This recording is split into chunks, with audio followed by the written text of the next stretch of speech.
Renzo Livoni, presidente regionale degli allevatori del Friuli Venezia Giulia, è un mese importante per voi ottobre, dopo quest'asta c'è un grande appuntamento, quello di Gemona. L'abbiamo quest'anno anticipato per via che vediamo se finalmente riusciamo per un'annata a andare d'accordo, a fare un patto con il tempo e a cercare di avere bel tempo. Cioè, è un'annata, tutti sappiamo, molto critica in termini di mercato del latte. Innanzitutto mi sento di ringraziare soprattutto la Regione che tramite il braccio dell'ERSA e del progetto del CRITTA ha dato anche quest'anno supporto alla nostra associazione per portare gli animali un'altra volta a Gemona, assieme quindi anche al comune e a tutti gli altri E sponsor. la novità sarà il connubio tra le scuole agrarie e quelle alberghiere. Esatto, che quest'anno verranno messi proprio a disposizione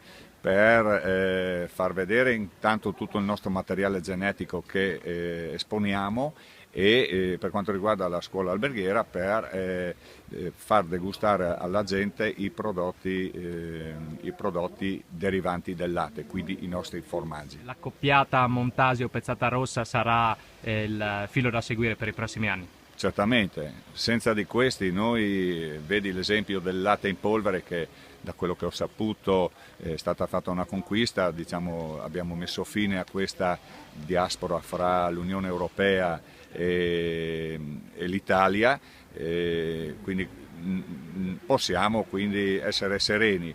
E certamente noi, io lo ripeto sempre ad ogni riunione, dobbiamo confrontarci solo con i prodotti finiti che siamo in grado di fare. Quindi